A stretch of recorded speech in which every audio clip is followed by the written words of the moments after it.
NDA parliamentary సమావేశంలో ఉపరాష్ట్రపతి అభ్యర్థిని సన్మానించారు. సిపి రాధాకృష్ణన్ కు పుష్పగుచ్చమిచ్చి శాలువా కప్పారు. పార్లమెంట్ లైబ్రరీ హాల్లో జరిగిన ఈ కార్యక్రమానికి ఎన్డీఏ ఎంపీలంతా హాజరయ్యారు. అభ్యర్థిని ఎంపీలకు పరిచయం చేశారు. ప్రధాని మద్దతు తెలపాలని కోరారు. రేపు సిపి రాధాకృష్ణన్ నామినేషన్ వేస్తారు.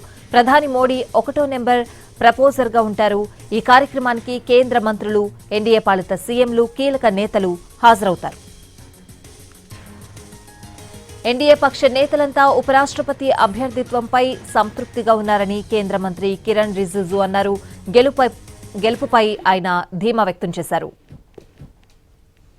आदरणीय प्रधानमंत्री जी की ओर से पूरे विपक्ष के साथियों को भी विशेष करके अपील किया है कि श्री सीपी राधाकृष्णन जी का सर्वसम्मति से समर्थन करें।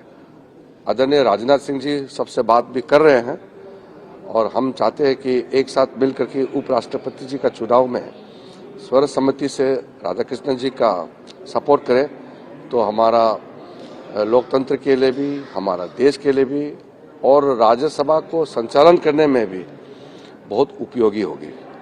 तो एनडीए पार्टी के पार्लियामेंट्री पार्टी के बैठक में सब पार्टी ने आदरणीय प्रधानमंत्री जी को भी धन्यवाद दिया कि बहुत ही अच्छा इंसान को और बहुत ही लायक नेता को उपराष्ट्रपति जी का चुनाव के लिए उम्मीदवार।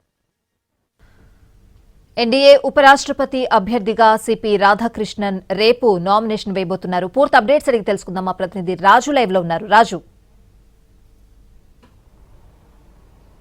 స్వాతి, కొద్దిసేపటి క్రితమే ఎన్డీఏ పార్లమెంటరీ పార్టీ సమావేశం జరిగింది. ఈ సమావేశంకి ఎన్డీఏ ఉపరాష్ట్రపతి అభ్యర్థి సిపి రాధాకృష్ణన్ కూడా హాజరయ్యారు. స్వయంగా సిపి రాధాకృష్ణన్ను ఎన్డీఏ పార్టీకి సంబంధించినటువంటి ఎంపీలందరికీ ప్రధానమంత్రి నరేంద్ర మోడీ ఇంట్రడ్యూస్ చేశారు. అంతేకాదు ఆయన్ను గెలిపించేందుకు అందరూ కూడా ముందుండి ప్రయత్నం చేయాలనే విషయాన్ని కూడా స్పష్టం చేశారు. మరోపక్క ఇప్పటికే ప్రతిపక్ష పార్టీలతో కూడా సంప్రదింపులు జరుగుతున్నాయి. సో ఉపరాష్ట్రపతి అభ్యర్థిగా తాము ఎన్నుకున్నటువంటి సిపి రాధాకృష్ణన్ ఎన్నికకు ఏకగ్రీవంగా సహకరించేందుకు కాంగ్రెస్తో పాటు ఇతర పార్టీలతో రక్షణ శాఖ మంత్రి రాజ్నాథ్ సింగ్ మాట్లాడుతున్నారనే విషయాన్ని కూడా ప్రధానమంత్రి మోడీ స్పష్టం చేశారు.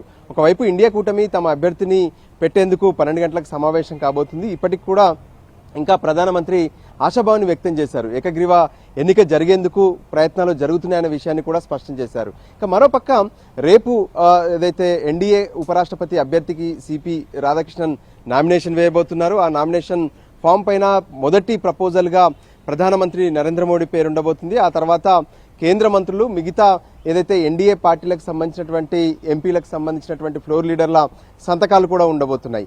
రేపు ఎన్డీఏ పాలిత ప్రాంతాల ముఖ్యమంత్రులు కూడా ఈ నామినేషన్ కార్యక్రమానికి హాజరు కాబోతున్నారు. దీనికి సంబంధించి కూడా కొంత స్పష్టత ఇచ్చినటువంటి పరిస్థితి కనిపిస్తుంది. మరోపక్క ఏదైతే ఈ ఎన్డీఏ ఉపరాష్ట్రపతి అభ్యర్థిగా సిపి రాధాకృష్ణన్ను ఎన్నుకున్న తర్వాత ఎన్డీఏలో ఉన్నటువంటి అన్ని పార్టీలు కూడా సంతృప్తిగా ఉన్నాయనే విషయాన్ని కేంద్ర పార్లమెంటు వ్యవహారాల శాఖ మంత్రి కిరణ్ రిజిజు స్పష్టం చేస్తూ కొద్దిసేపటి క్రితమే అధికారికంగా ఆయన ప్రకటన చేశారు. సో మొత్తానికి రేపు నామినేషన్ వేయబోతున్నారు. అయితే ఇండియా కూటమి ఎవరిని అభ్యర్థిగా పెట్టబోతుంది, అంతేకాదు తమిళనాడుకు సంబంధించి ఏ విధంగానైతే సిపి రాధాకృష్ణన్ తమిళనాడు నుంచి ఉన్నారో, సో మరి అదే విధంగా ఇండియా కూటమిలో ఒకవైపు డిఎంకే తమిళనాడు వ్యక్తికే అటు ఇండియా కూటమి నుంచి అభ్యర్థిగా పెట్టాలని చెప్పి డిమాండ్ చేస్తున్నటువంటి పరిస్థితి ఉంది. వీటన్నిటి నేపథ్యంలో మరోపక్క ఇప్పటి వరకు అంటే ఏ విధంగానైతే పార్లమెంటు ఉభయ సభల్లో ఉన్నటువంటి మొత్తం 782 సభ్యుల మధ్య సగానికి పైగా అంటే సగం మంది